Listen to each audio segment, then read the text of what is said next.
Bueno, hoy continuamos en Efesios, Efesios capítulo 4, versículo del 17 al 32.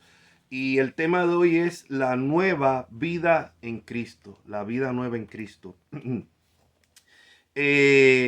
Como un breve recuento, nosotros estamos estudiando, para los que nos están viendo por la grabación, estamos estudiando expositivamente la, Efesios, la epístola de los Efesios, versículo a versículo.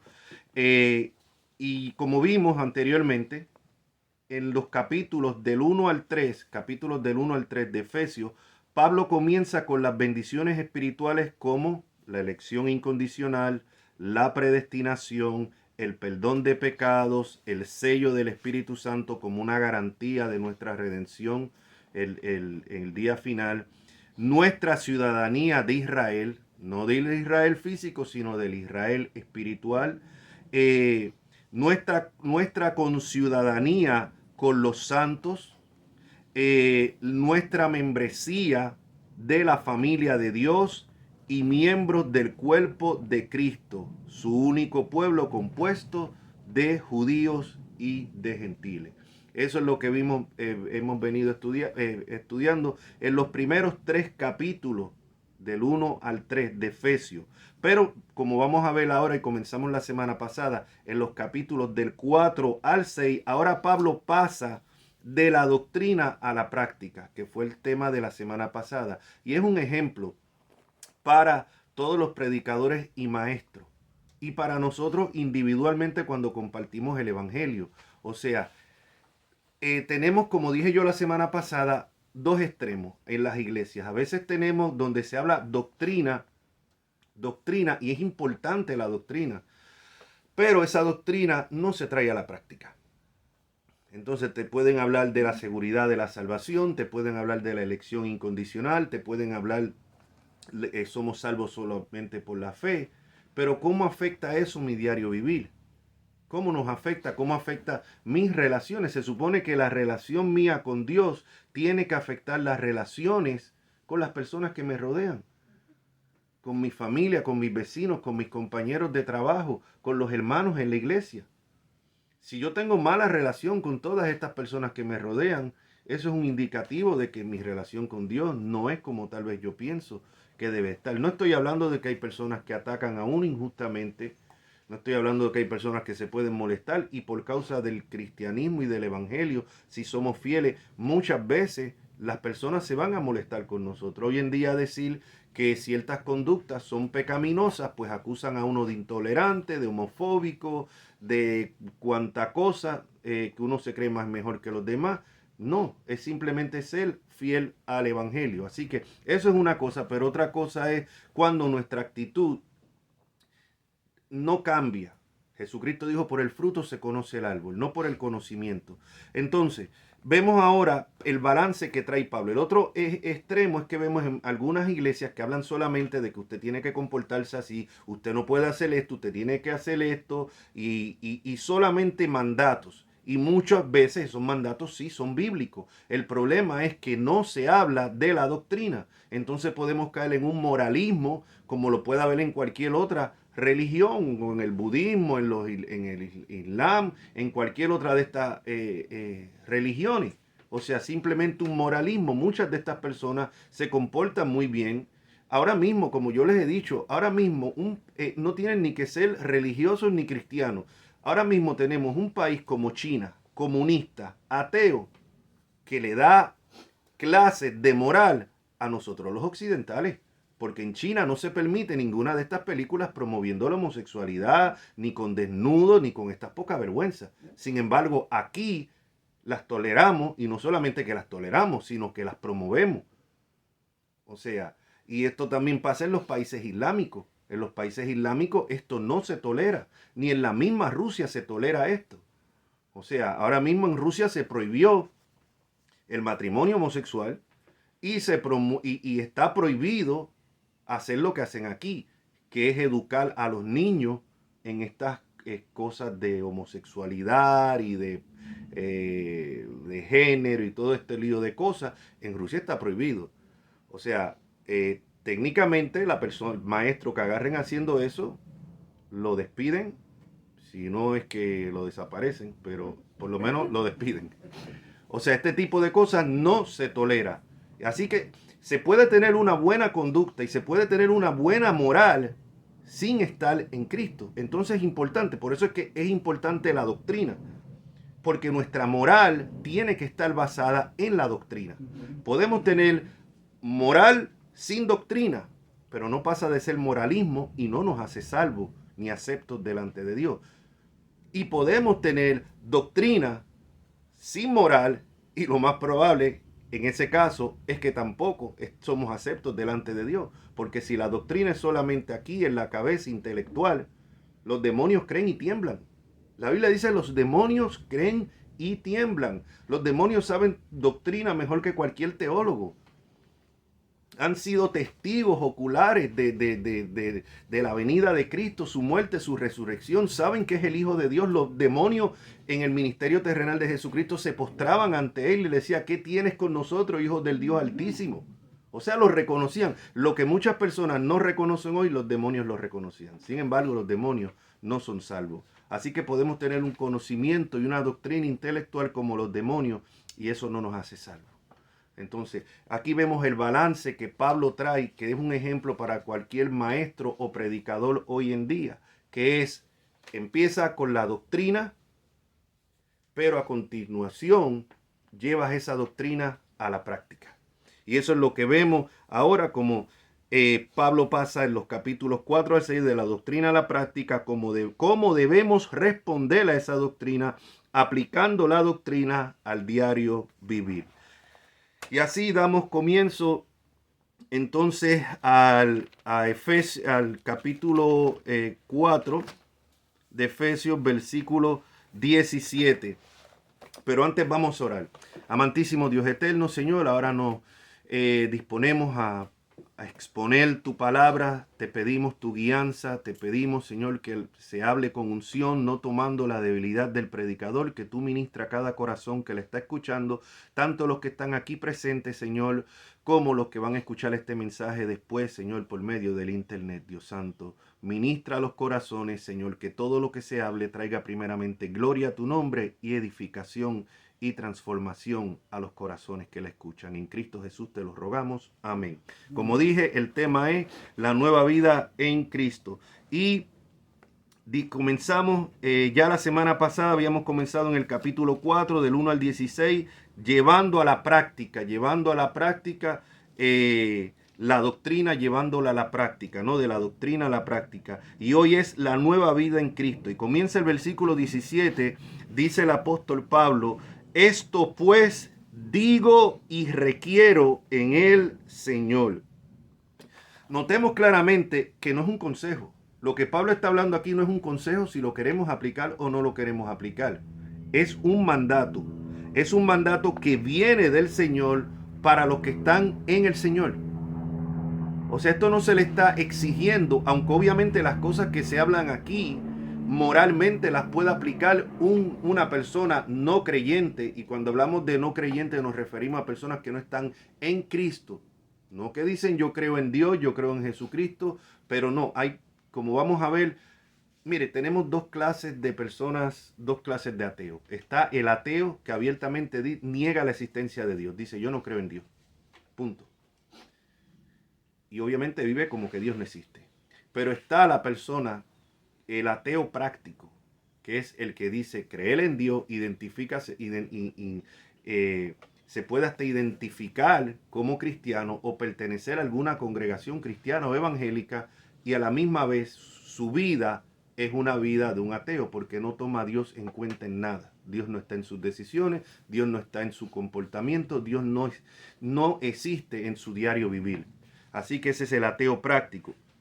Así que esto es un mandato, no es un consejo a los que están en el Señor, en Cristo, los que han reconocido que son pecadores y que no se pueden salvar solo por sus buenas obras y que han venido a Jesucristo en arrepentimiento y fe. Esto pues digo y requiero en el Señor que ya no andéis como los otros gentiles que andan en la vanidad de su mente. Dice aquí el comentario que tengo, hoy estoy usando la Biblia de Estudio Herencia Reformada.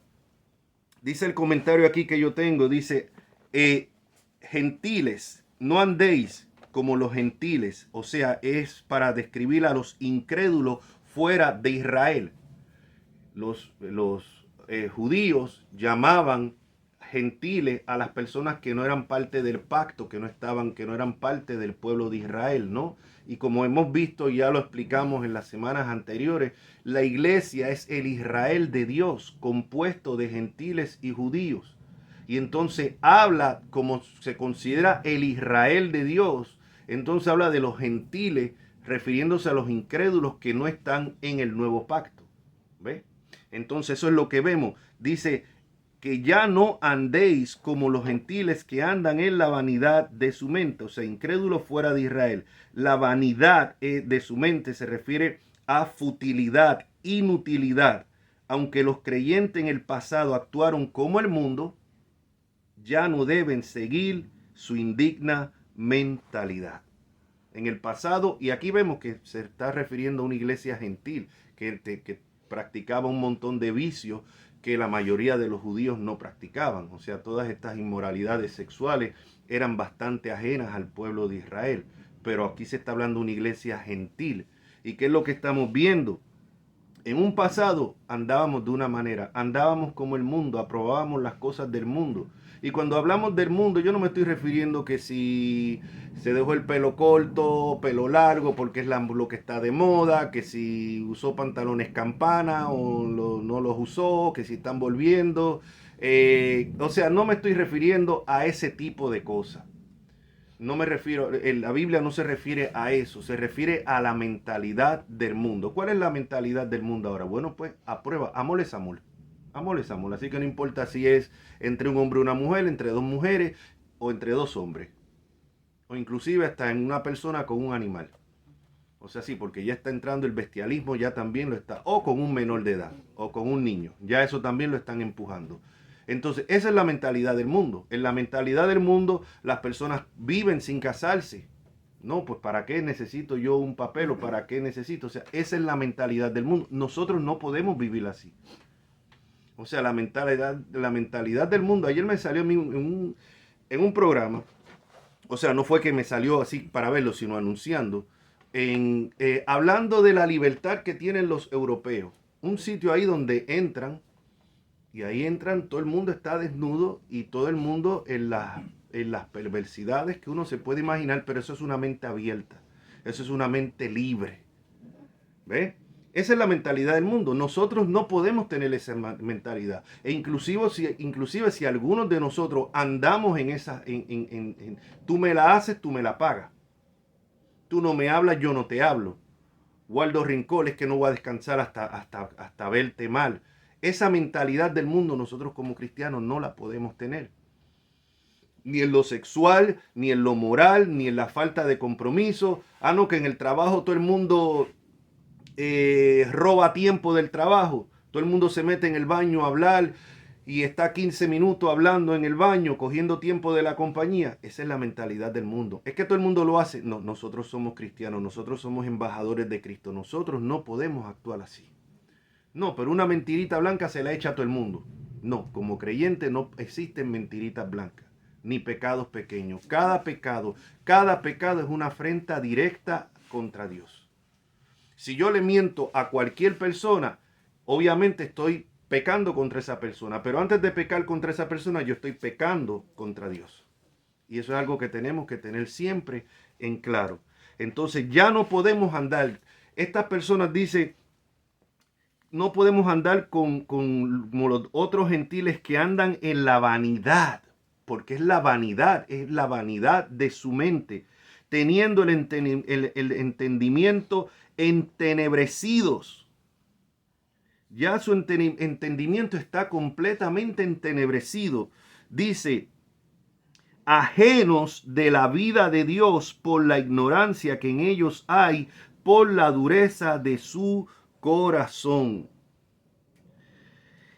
Como dice el comentario aquí de la Biblia, dice ajenos de la vida de Dios, odiando la vida santa que Dios da a través de la resurrección de Cristo. Ignorancia. como dice aquí, por la ignorancia que en ellos hay, pero como bien explica aquí el comentario, ignorancia es no conocer a Dios. O sea, esto no tiene que ver, pueden ser muy inteligentes, en las cosas seculares, pueden ser unos genios de la ciencia, de las matemáticas, o sea, tener los estudios más grandes, pero son ignorantes al rechazar a Cristo. O sea, son ignorantes cuando viven una vida ajena a Dios. Eso es lo que está diciendo aquí. Por la ignorancia que en ellos hay y la dureza, la raíz de la locura de la humanidad es un rechazo obstinado a conocer a Dios. Y el versículo 19 dice, por los cuales después, oiga bien, después que dice por la dureza de su corazón, por los cuales después que perdieron toda sensibilidad, y esto es importante, un corazón duro pierde toda sensibilidad, pierde toda sensibilidad. El resultado, se entregaron a la lascivia para cometer con avidez toda clase de impurezas. Un reflejo de la sociedad que estamos viviendo. Un reflejo de la sociedad que estamos viviendo. Que se refleja en todas partes. Mire, ustedes veían una película. Vamos a poner más específico en el contexto hispanoamericano de nosotros. Las novelas de antes. Las novelas de antes, estoy hablando novelas todavía hasta los 70, 80. Y quién sabe si me empujan mucho los 90. La protagonista, independientemente de lo que hacía el galán de la protagonista, siempre se mantenía pura y fiel para él. Y de repente venía el villano y casi que la conquistaba y como que estaba por caer, pero nunca caía. Nunca caía. O sea, puede mencionar cualquiera de las novelas aquí de los años 70, si va a los 60 y 50 más, pero por lo menos ya de la época 70, 80, 90. O sea, ¿por qué? Porque eso era un reflejo de la sociedad, que había mujeres con una moralidad discutible, pues claro, en todos los tiempos lo ha habido. Pero en general, o sea, se consideraba que la conducta de la mujer tenía que ser de cierta manera. Hoy en día, usted mira cualquier novela hoy en día, la mujer se acuesta con con el protagonista, con el otro, con esto, y entonces el hombre es el que quiere llevar la relación serio, pero ella es la que no quiere. O sea, un giro completo de 180 grados. ¿Qué está demostrando esto? La sociedad que vivimos. Esa es la mentalidad del mundo. Y te lo presentan como lo más normal. Como lo más normal en el canal de Disney, un canal dirigido a niños, que siempre les advierto que tengan mucho cuidado, no deberían ni detenerlo. ¿Qué es lo que están promoviendo? Bueno, pues es lo más normal que tengan dos papás, que tengan dos mamás los niños, y eso es lo que le están inculcando ya. Eso es lo que le están inculcando. Entonces, ¿qué es lo que ese es el resultado ¿qué? De un corazón endurecido? Porque mientras más rechazamos, yo siempre lo he dicho, lo decía en la otra congregación y lo sigo diciendo aquí, la palabra de Dios siempre va a cumplir su propósito.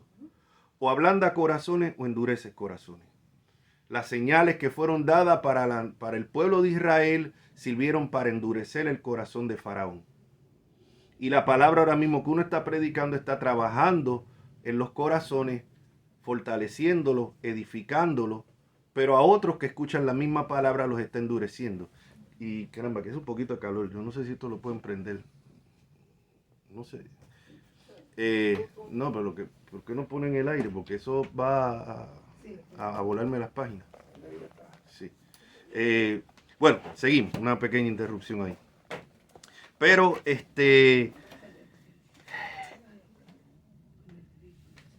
venga conmigo a Hebreos. Hebreos capítulo 3. Hebreos 3.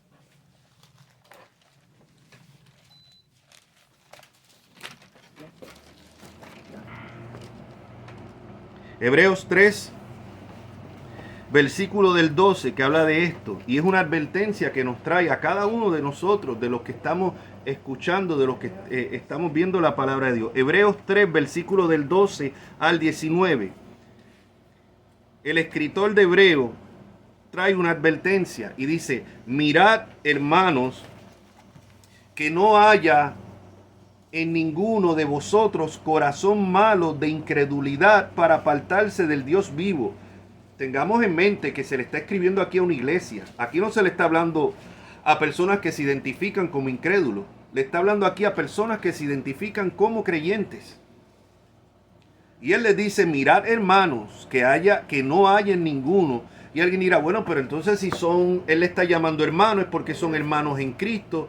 De ninguna manera pueden ser incrédulos, ¿no? Pero siempre les recuerdo que cuando uno habla, porque yo mismo lo hago, cuando uno habla en una congregación, a un grupo de personas, uno habla en términos generales. Si esto es un servicio cristiano, pues yo me refiero aquí en general como hermanos. No significa de que no haya incrédulos entre nosotros. Y mientras más grande es la congregación, mucho más es la posibilidad de que eso exista. Así que por eso él habla en términos hermanos.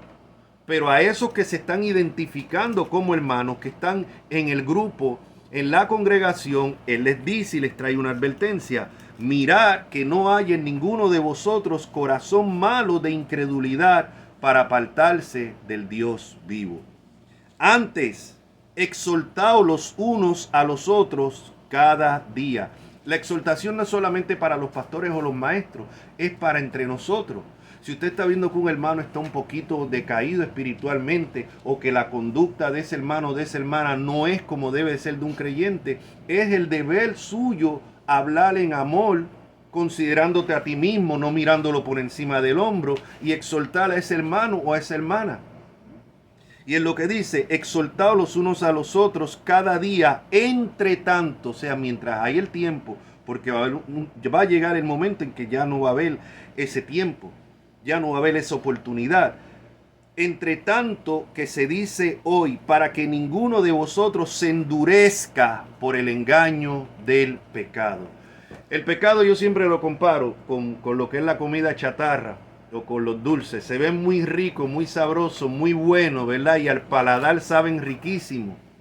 Pero no te está diciendo cómo te va a explotar la diabetes, ni cómo te va a subir la presión, el exceso de sal que tiene eso, el exceso de azúcar, o cómo te va a tapar las arterias del corazón por el exceso de grasa. No, pero tú lo miras y se ve sabroso, se ve muy bueno, ¿no? Pero la consecuencia es fatal. Y el pecado es de la misma manera. El pecado te lo presentan llamativo. Parece que te va a dar la recompensa, que te va a satisfacer, que te va a dar la felicidad. Pero después, el fin es muerte. El fin es muerte. ¿Y qué es lo que pasa? Que uno va endureciendo. Mientras Dios te habla por medio de la conciencia, cuando tú escuchas su palabra, cuando tú conoces algo de su palabra, pero cuando uno sigue rechazando y rechazando y rechazando y rechazando, ¿qué es lo que va pasando? Ese corazón se va endureciendo. Se va endureciendo y va perdiendo la sensibilidad. Yo tristemente puedo hablar esto por experiencia propia. Y aunque no fuera mi experiencia propia, es que es lo que enseña la Escritura. Es lo que enseña la Escritura primeramente. Lamentablemente yo mismo experimenté eso. Lo que es tú poco a poco empezar a apartarte poquito a poco, teniendo el conocimiento, pero no haciendo caso. Sabiendo lo que tienes que hacer, pero no haciéndolo. Sabiendo lo que no tienes que hacer, pero lo haces. Y un día uno se permite esto, una mentirita aquí. Mañana fue a lo mejor un comentario que no debí de haber hecho, que aunque pudo ser una verdad, pero sé en mi corazón que la hice con la intención de hacer daño. Otro día se permitió uno mirar una cosita aquí que no debía de mirar en el internet. Y cuando pero son pequeñas cosas, pero esas pequeñas cositas van cada vez poniendo menos sensible el corazón. Cuando de repente mira uno, está escocotado en el suelo, tirado, arrastrado, como lo queramos llamar. ¿Por qué? Porque es un proceso, es un proceso, es un proceso. Nadie cae de la noche a la mañana. Nadie cae en adulterio de la noche a la mañana. Nadie cae en un robo de la noche a la mañana. Es una conducta, es una insensibilidad que se va desarrollando a la vez que el corazón se va endureciendo. Y por eso es que dice que no endurezcamos nuestros corazones. No endurezcamos nuestros corazones. Versículo 14, por el engaño del pecado. El pecado es engañoso, promete grandes recompensas, pero te oculta lo que espera al final, que es la condenación eterna. O si eres un creyente verdadero, que puede uno caer, y puede uno caer en pecado y pecado grave, la consecuencia que nos puede traer. La consecuencia que nos puede traer no solamente a nosotros, sino a las personas que nos rodean a nosotros. El pecado de nosotros muchas veces afecta a las personas que a nosotros nos rodean. Y en el día de mañana podemos arrepentirnos genuinamente, pedir perdón a Dios y Dios nos perdona, pero no necesariamente va a quitar las consecuencias del pecado. Las consecuencias se quedan ahí. Y siempre recordemos, el pecado mío puede afectar a otro. Siempre pongo el ejemplo de Jonás. Jonás, Dios le dio instrucciones precisas. Ve a Nínive a predicar. Jonás dijo, no, para Nínive no, me voy para el otro lado. Y tenía sus motivos. O sea, Nínive era un pueblo cruel que tenía esclavizado, maltratando a los judíos. Así que humanamente se puede entender eso. Y humanamente a veces se puede entender que nosotros guardemos rencor o que estemos molestos, inclusive que queramos vengarnos de alguien. Humanamente se puede entender. Pero eso no es lo que Dios dice. ¿Y qué fue lo que hizo Jonás? Entendemos humanamente, porque a lo mejor nosotros hubiésemos reaccionado de una misma manera. Estos sinvergüenza que llevan oprimido a mi pueblo, ahora les predico yo la palabra para que se salven. No, no les predico para que les caiga el juicio de Dios. Amén. ¿Sí? Entonces, ¿qué es lo que pasa? Se va para el otro lado y se monta en un barco, ¿verdad? ¿Y qué sucede cuando está en el barco? Viene una tormenta enviada por Dios. Y los tripulantes de ese barco, que no tenían que ver nada con la desobediencia de Jonás, fueron afectados, perdieron sus bienes, porque dice la Biblia que tuvieron que tirar sus bienes por la borda. Y vemos como el pecado de un solo hombre afectó a todos los que lo estaban rodeando en ese momento. Y el pecado de nosotros puede afectar a nuestros seres queridos, puede afectar a personas que nos rodean y después traer unas consecuencias que en el día de mañana nosotros nos arrepentimos y Dios nos perdona, pero esas consecuencias seguir ahí. Siempre recordemos eso. No, el pecado no es algo, bueno, soy yo solo el que me estoy hundiendo. No, afecta a los demás. Entonces, pues es engañoso, que no dice para que ninguno de vosotros se endurezca por el engaño del pecado, porque somos hechos participantes, oiga bien, de Cristo, con tal que retengamos firme hasta el fin nuestra confianza del principio. Alguien dirá, mira, ahí vemos que la salvación se pierde, ¿viste? Porque si no te mantienes firme, entonces la perdiste. No, es que el verdadero creyente, el verdadero cristiano, la consecuencia de la verdadera conversión es la perseverancia, porque Dios lo va a hacer perseverar y va a perseverar hasta el fin. Esto no estamos hablando salvo siempre salvo en la manera en que despectiva que hablan mucho. No, soy salvo, vivo como se me pegue en gana, hago lo que me dé la gana porque no pido la salvación y soy escogido. Quien piensa así, quien actúa así, demuestra claramente que ni es escogido ni que es salvo. Jesucristo dijo, por su fruto se conoce el árbol, y el que practica el pecado es del diablo. Eso está claro. El problema es que si yo voy a hablar de la seguridad de la salvación, en la cual creo, porque creo que es bíblica, yo tengo que hablar también del peligro del autoengaño. Y como dice el Señor, no todo el que le dice Señor, Señor, entrará al reino de los cielos, sino el que hace la voluntad de su Padre que está en el cielo. Y no me canso de repetir esto, porque es algo que yo mismo me lo tengo que recordar cada día. Entonces, personas que una vez profesaron a Cristo, léase la parábola del sembrador. En la parábola del sembrador dice que la semilla cayó en diferentes terrenos. Cayó en un suelo pedragoso. Y dice que esas personas recibieron la palabra con gozo. Pero cuando viene la prueba, cuando viene la aflicción, como no tenía raíz, no creció. Esos son los que reciben la palabra, hacen confesión por un tiempo. Cuando viene la prueba, ¿cómo es que Dios me ha hecho esto a mí después que yo le estoy sirviendo? Mira, no, a mí me metieron gato por liebre. No, me aparto.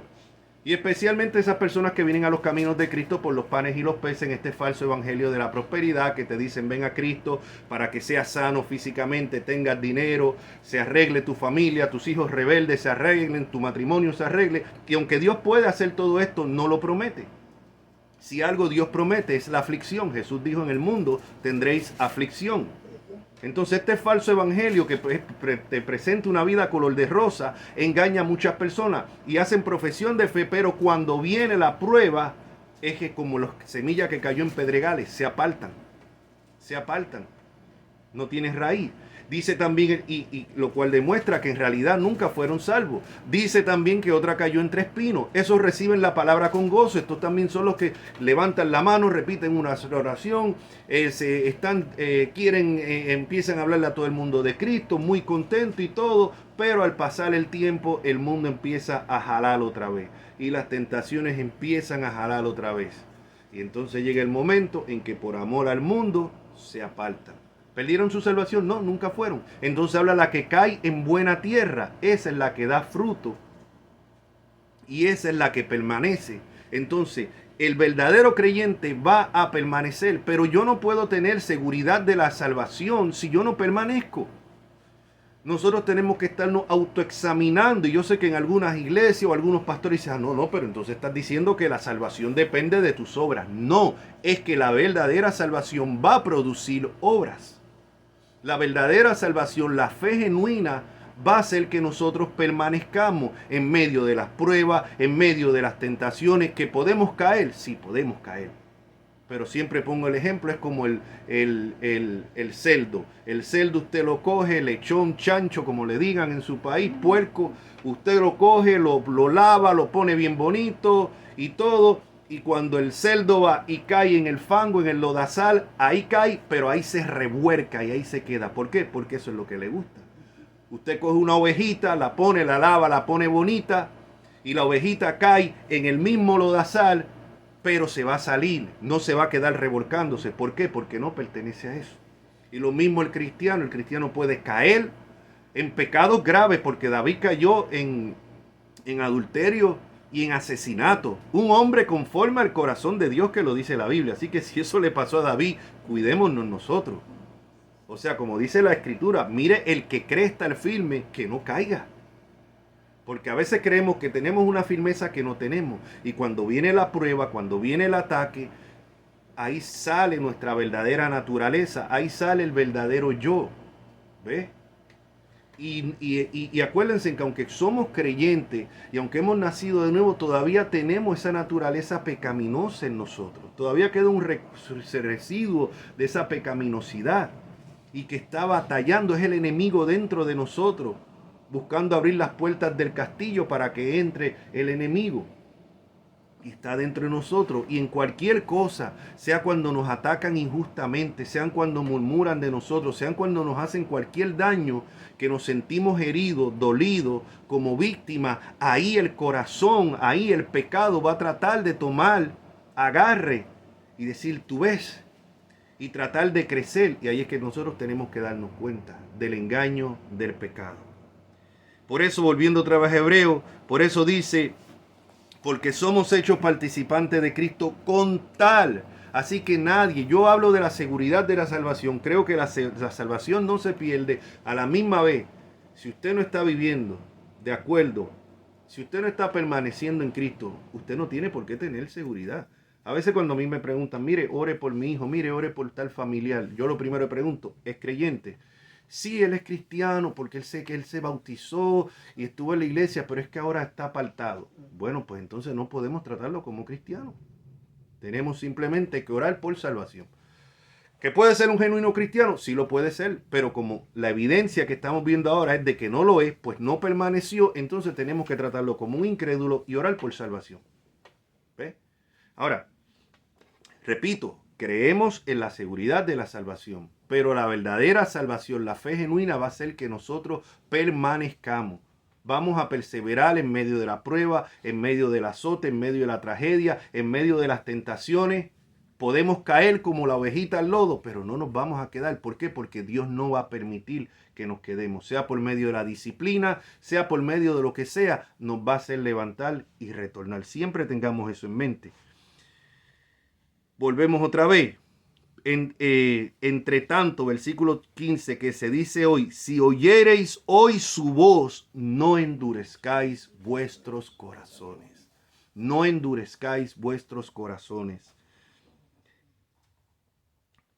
Como en la provocación. ¿Quiénes fueron los que, habiendo oído, le provocaron? ¿No fueron todos los que salieron de Egipto por mano de Moisés? Aquí estamos viendo el pueblo, todo el que se identificaba como el pueblo de Dios, oyó la palabra de Dios, vieron los milagros de Dios, fueron testigos de la gloria de Dios, fueron ayudados por Dios. Dios los sacó de Egipto, pero endurecieron sus corazones.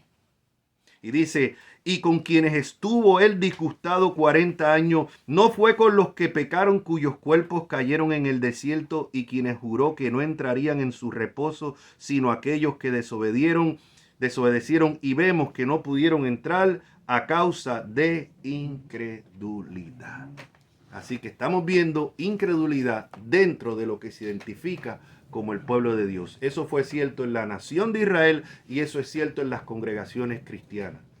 Muchas personas autoengañadas que piensan que son y que no son. Versículos 20.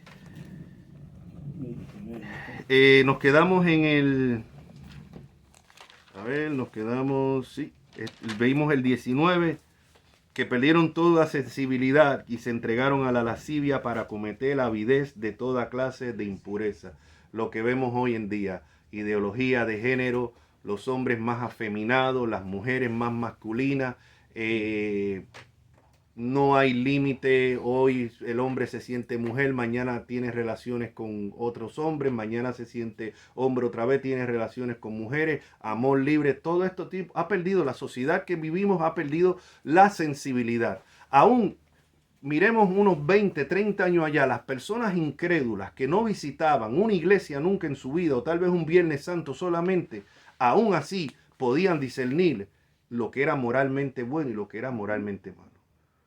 En tiempos de antes, bueno, voy a hablar de Puerto Rico. Cuando cuando yo estaba muchacho, una muchacha, una joven que salía encinta, sin estar casada, rápido se iba para Nueva York. Fulanita dio un viaje para Nueva York. Después cuando venía de Nueva York, venía ya casada y con el niño. Pero ¿qué le digo?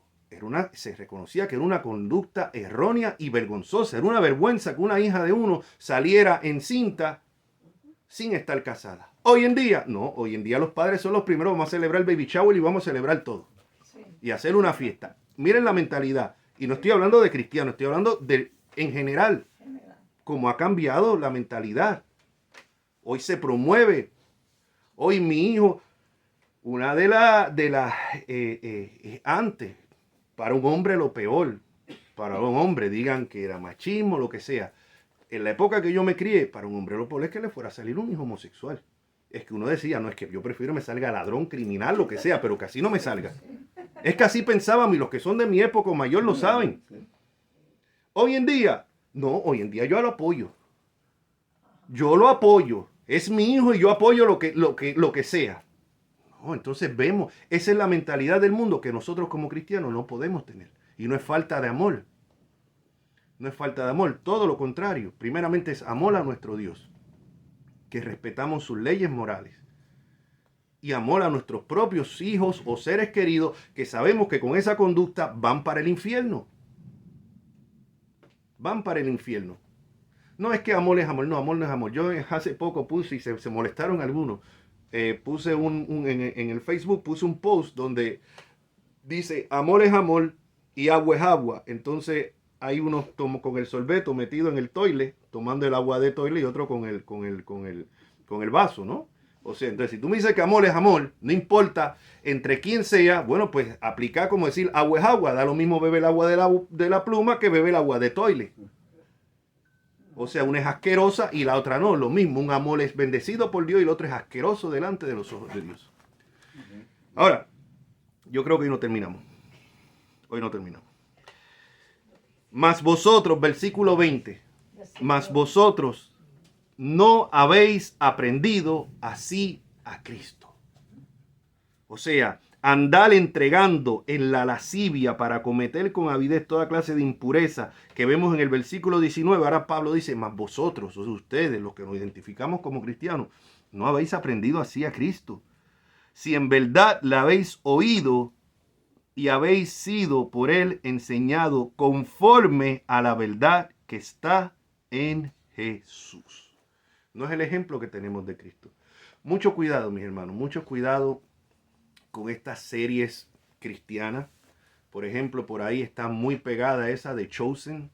Estaba viendo yo a un predicador español, el hermano Baez, haciendo examinándola, ¿no? Comentándola.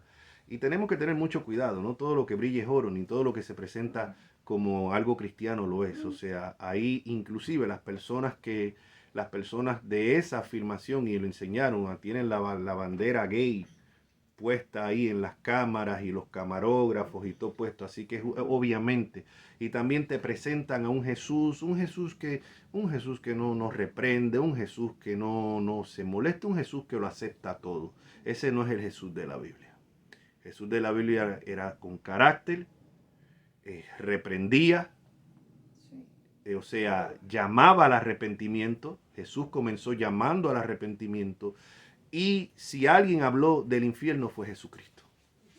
Quien más habla del infierno en la Biblia fue Jesucristo. No fue Pablo, no fue Pedro, fue Jesucristo. Sin embargo, hoy en día tenemos muchos de estos predicadores que la palabra infierno ni la mencionan. No advierten a nadie. Así que todo esto es parte de la nueva vida en Cristo y aquí lo vamos a dejar. Nos quedamos en el versículo. Yo pensaba de verdad, pero bueno, para que vean. Uno propone y Dios dispone, como dice. No lo busquen en la Biblia que no aparece. Eso es un dicho. Pero el plan mío era llegar hasta el versículo 32, pero no quiero alargarlo y así pues la semana tampoco quiero ir a la ligera brincando versículos o explicándolos rápidamente. Queremos ir versículo a versículo. Así que ya hemos visto cómo Pablo pasa y nos da el ejemplo de la teología, de la doctrina a la práctica. Siempre les digo, recuerden, nuestro cristianismo se va a reflejar en nuestro diario vivir, se va a reflejar en nuestras relaciones que nos rodean. Y si no es así, tenemos que cuestionar verdaderamente qué cristianismo tenemos. Si tenemos una simplemente religiosidad vacía. Y no estoy hablando como muchos cristianos en contra de la religión. Dicen, no, yo no tengo religión, yo tengo relación. Bueno, el verdadero cristianismo es religión. Es religión. Eso ha sido a partir del siglo XX, mediados del siglo XX, que se pegó esa moda que no, los religiosos, no, es que el verdadero cristiano es religioso, pero es la verdadera religión y el religioso verdadero va a ser una persona de piedad, una persona que ama a Dios, una persona que ama a Cristo. Los demás son falsas religiones, que hay muchos que profesan ser cristianos y son solamente religiosos, sí los hay, pero no podemos decir ahora no, toda la religión es mala, no. El cristianismo es la verdadera religión y para eso tenemos que estar en Cristo. ¿Y cómo? Viniendo a Cristo en arrepentimiento y fe, reconociendo que somos pecadores, que no hay nada que podamos hacer, que podemos ser, inclusive habernos criado en el cristianismo, haber sido bautizado y todo eso, eso no nos hace salvos. ¿Salvos de qué? De la ira de Dios que está sobre toda persona que no está en Cristo. Esa es la realidad. Salmo 7 dice, Dios es juez justo y Dios está irado contra el impío todos los días. Así que el primer paso es venir a Cristo, reconocer que somos pecadores y venir a Él, reconociéndolo como Señor, que va a tener señorío y Salvador, que nos va a salvar de la manera que no nos podíamos salvar nosotros por nuestras buenas obras. Si alguien de los que me están viendo por el video quiere conocer más acerca de Cristo, quiere conocer más acerca de la salvación, le animo a que me escriba ahí en los comentarios y yo con mucho gusto le estaré contestando.